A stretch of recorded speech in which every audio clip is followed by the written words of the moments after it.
Ever since his introduction in 1939, the comic book superhero Batman has been seen by many as one of the most recognizable characters in fictional media.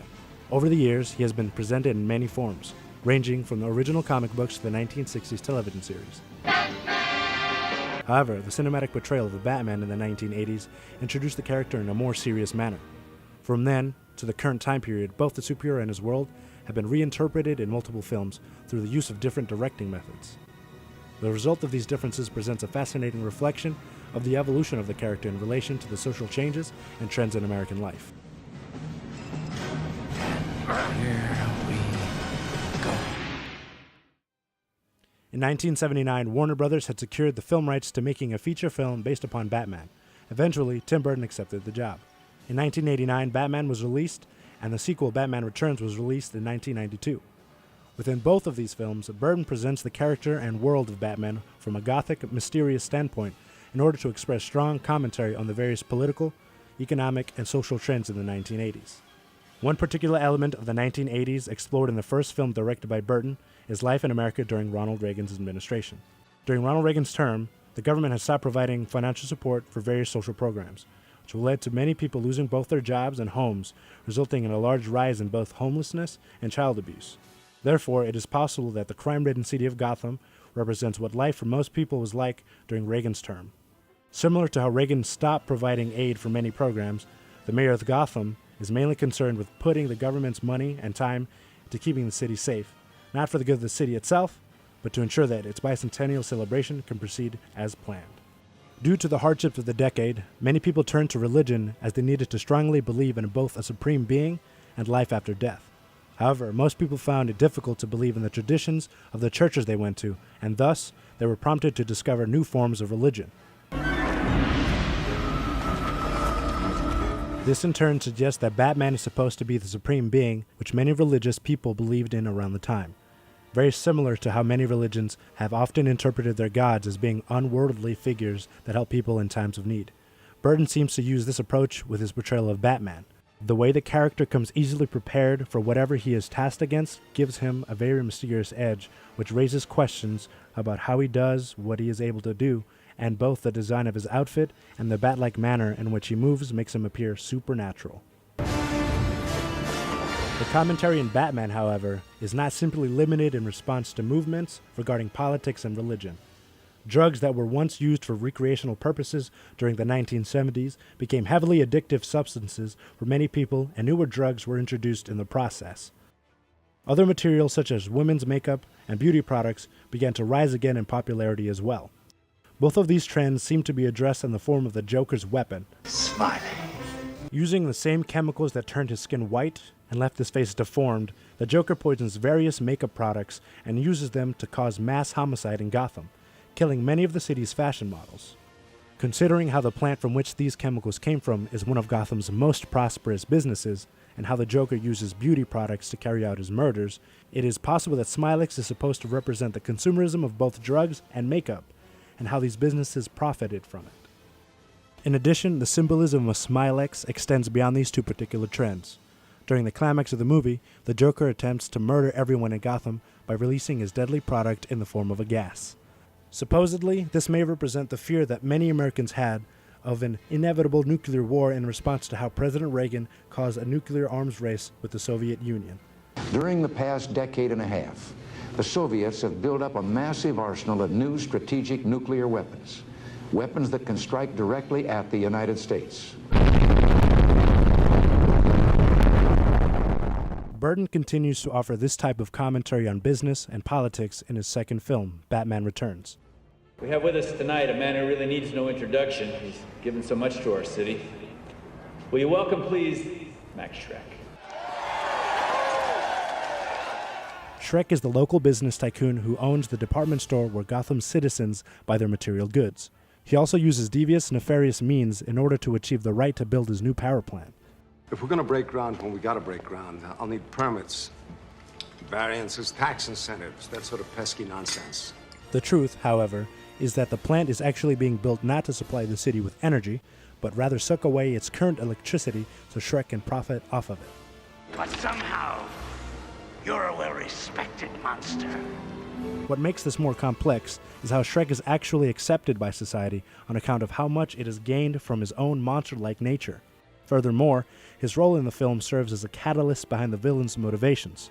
Thus, the desires of Shrek are what lead to the various events of the film, resulting in both Gotham City and Batman having to face the new forms of hardships. This suggests that Shrek's character is supposed to represent Ronald Reagan, a powerful figure who many people put their faith and trust into, but is also the one who caused the problems they suffered to begin with.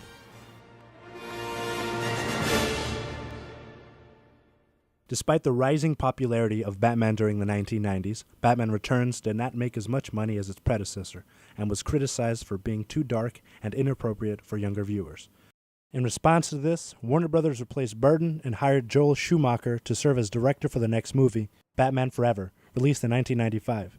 In comparison to Returns, Forever was not only lighter in tone and aesthetic, but also made more money at the box office, therefore prompting Warner's to hire Schumacher one final time to direct the succeeding film Batman and Robin in 1997. In contrast to the direction of Burton, Schumacher uses a much different approach in terms of style and tone for his two Batman movies. While both directors' portrayals of Gotham are highly fictionalized, Burton presents the city as being gritty and gothic, whereas Schumacher presents it as being much more brighter with neon lights and colors. Furthermore, both directors' interpretations of the character are very different from one another. Unlike how Burton portrays Batman as being a brooding, animal-like being with a mysterious edge, Schumacher presents the Caped Crusader as being a public figure with a sly sense of humor whom the Gotham Police Department relies on too much, and also makes appearances in the newspaper and at bachelorette auctions. I'm Batman. Hi, Freeze. I'm Batman. Plus, the villains in Schumacher's films give performances that are much more goofy and over the top in contrast to how the villains in Burton's movies are presented as being destructive and more like actual monsters rather than people in costumes. Cool party. Much like how Burton's films are supposed to represent life in America during the 1980s, Schumacher's films are supposed to represent life in America during the 1990s. Unlike how the 80s were a time of economic, political, and social turmoil, the 1990s were a much more prosperous decade during which people had very little to worry about. The decade has been marked by strong growth, the lowest unemployment in a generation, and yet remarkably little inflation. There were also dramatic reductions in deaths caused by violent crimes and sexually transmitted diseases. Furthermore, the Soviet Empire had collapsed and many American citizens were no longer in fear of an approaching nuclear war. Therefore, it is possible that Schumacher intentionally writes his villains as being campy rather than intimidating and portrays the Gotham Police Department as being incompetent as a way to reflect how the people of America were no longer concerned with having to deal with problems in the economy and government, as they were now gaining new successes.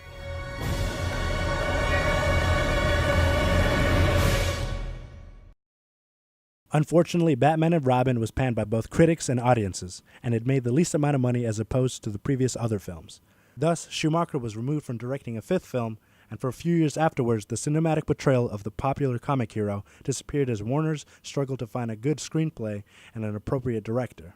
Eventually, by 2005, Batman was reintroduced in theaters under the direction of Christopher Nolan, whose approach to interpreting the source material was much more darker and serious as opposed to the lighthearted tone of Schumacher's movies. The film titled Batman Begins was then followed in 2008 by The Dark Knight, which in turn was succeeded by The Dark Knight Rises in 2012, allowing Nolan to create a full trilogy with a complete narrative. Although Nolan and Schumacher's techniques in directing are strongly different from each other's, both of them are strongly able to use the character of Batman in order to capture American government and politics before and after the events of 9/11.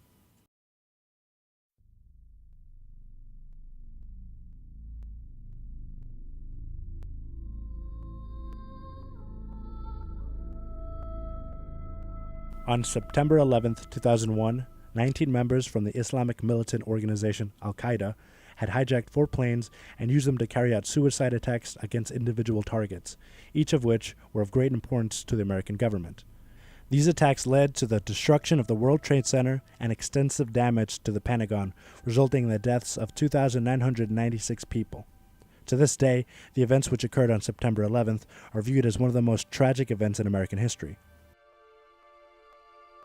Deliver to United States authorities all the leaders of Al-Qaeda who hide in your land. Give the United States full access to terrorist training camps so we can make sure they are no longer operating. They will hand over the terrorists, where they will share in their fate.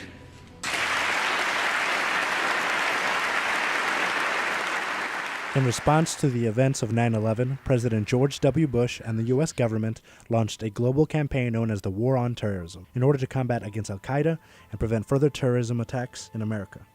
This campaign used a wide dimension of strategies in order to ensure its success, including the rise of covert operations and large-scale military assistance programs. The most notable strategy of the campaign, however, was how the government dispatched its troops into Asia to look for members of al-Qaeda, resulting in wars in both Iraq and Afghanistan. All of this information seems to demonstrate that the first of Christopher Nolan's Batman films, Batman Begins, is meant to serve as a metaphor for both 9/11 and the launch of the War on Terrorism. Within the context of the movie, 9/11 is represented by two elements rather than one. The first of these plot devices is the murder of Bruce Wayne's parents. Very similar to how the events of 9/11 resulted in the deaths of many people and thus led President Bush to launch his campaign against al-Qaeda, the loss of his parents is what inspires Bruce to take on the persona of Batman in order to bring Gotham's criminals to justice and prevent further murders and crimes from happening. This example demonstrates how Nolan's interpretation of Batman strongly contrasts with that of Schumacher. Christian Bale's portrayal of Batman is much more brooding and serious, wearing a batsuit that bears a strong resemblance to the padded armor of a SWAT team member. Whilst in the Schumacher's films, the batsuits of Val Kilmer and George Clooney are designed to look sleek and shiny, with the character's personality being dry and witty. It's the car, right? Chicks love the car. Where were the other drugs going? In addition, the design of the Batmobile in Nolan's films is very similar to that of an army tank.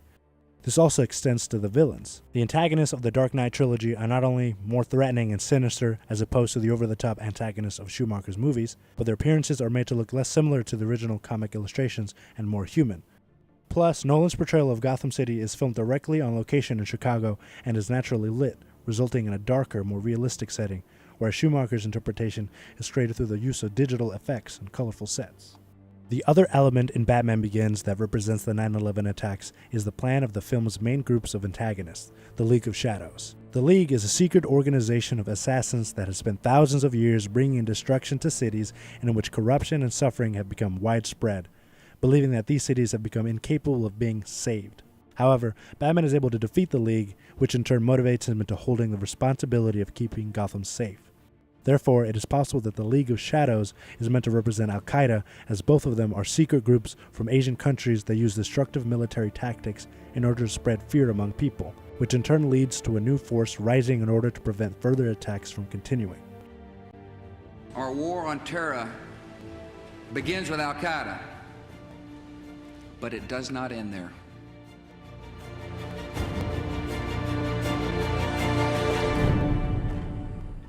During the first 2 years of its launch, the War on Terrorism had proven to be very successful, resulting in the capture and arrests of hundreds of terrorist suspects and senior members of al-Qaeda. This success is represented well within the first third of The Dark Knight, as organized crime in Gotham begins to decline due to Batman's vigilantism. Despite the success of the War on Terrorism, many critics argued that its failures were much more dominant, whereas instead of enforcing security and lessening the effects of terrorism, it promoted violence and led to the rise of new enemies, such as anti-American groups and militant Islams. In a similar matter, Batman's presence and effect on crime causes many of Gotham's mob gangs to try and devise new tactics to keep themselves from being arrested.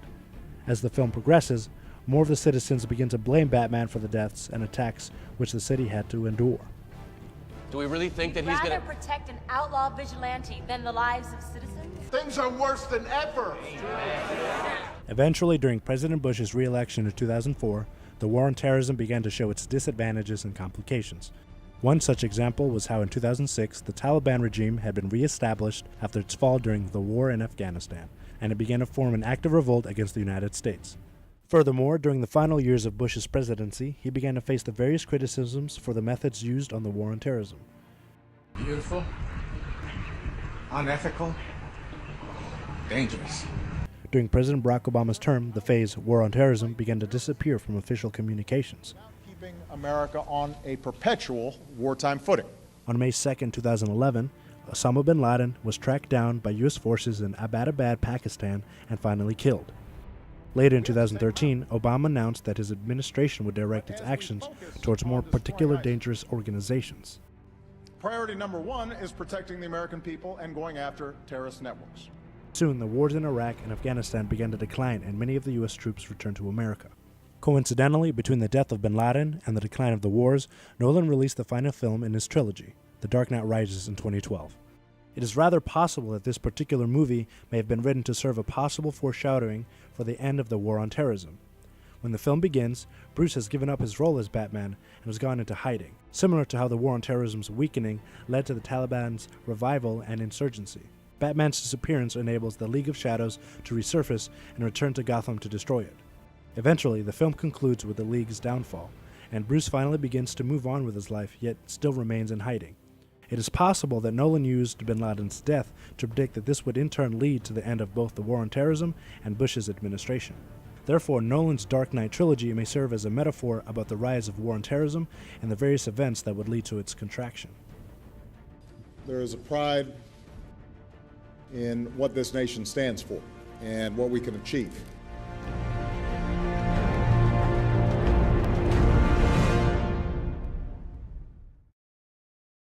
In summation, all of the information demonstrates a remarkable example of how the cinematic world of Hollywood can take a single character that has been around for almost 80 years and present him in many individual unique ways over the course of each decade.